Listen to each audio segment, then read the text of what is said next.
मंत्रिपरिषद के समक्ष कुल 21 प्रस्ताव प्रस्तुत हुए, जिसमें से एक 14वें नंबर का प्रस्ताव पुनर्परीक्षण के लिए ड्राफ्ट किया गया और बाकी 20 प्रस्ताव पर मंत्रिपरिषद की स्वीकृति प्रदान की गई। लखनऊ के लोक भवन में मंगलवार को मुख्यमंत्री योगी आदित्यनाथ की अध्यक्षता में कैबिनेट की बैठक हुई।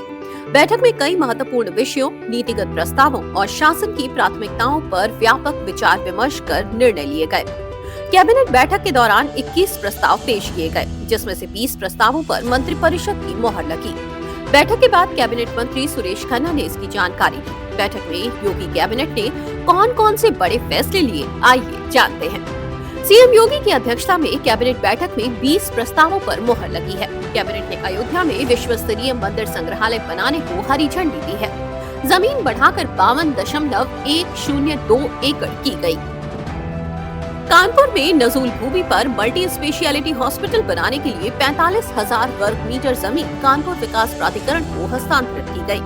इसके अलावा कानपुर में अमृत पेयजल योजना के तहत दूसरे चरण के वित्तीय पोषण को मंजूरी मिली है। वहीं बरेली में भी अमृत 2.0 योजना के तहत पेयजल योजना को वित्तीय पोषित किए जाने का प्रस्ताव पास हुआ है। शाहजहांपुर की KR pulp and papers limited और मथुरा की वृंदावन एग्रो को 2017 प्रोत्साहन नीति के तहत प्रोत्साहन राशि स्वीकृत की गई। लोक निर्माण विभाग के 2 प्रस्तावों को मंजूरी मिली है, जिसमें गोरखपुर लिंक एक्सप्रेसवे पर घाघरा पुल के क्षतिग्रस्त भाग की स्थायी सुरक्षात्मक कार्य शामिल है। इसके अलावा इंटीग्रेटेड टाउनशिप नीति 2005 और 2014 के तहत निष्क्रिय परियोजनाओं के निरस्तीकरण और सक्रिय परियोजनाओं को पूरा कराने की नीति निर्धारण को भी मंजूरी की गई। उत्तर प्रदेश अधीनस्थ पर्यटन सेवा नियमावली 2025 का प्रख्यापन भी स्वीकृत हुआ है।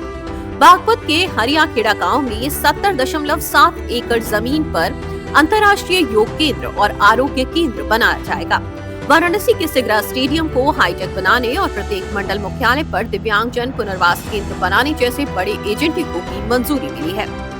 इसके अलावा योगी सरकार की तरफ से अंतर्राष्ट्रीय मेडल जीतने वाले राज्य के खिलाड़ियों को भी कैबिनेट बैठक में एक बड़ी राहत दी गई है। खेल के क्षेत्र में अंतर्राष्ट्रीय पदक विजेताओं की सीधी भर्ती नियमावली 2022 में संशोधन किया गया। अब राष्ट्रीय अंतर्राष्ट्रीय प्रतियोगिताओं के लिए प्रशिक्षण, खेल अवधि और आने जाने का समय भी ड्यूटी में गिना जाएगा।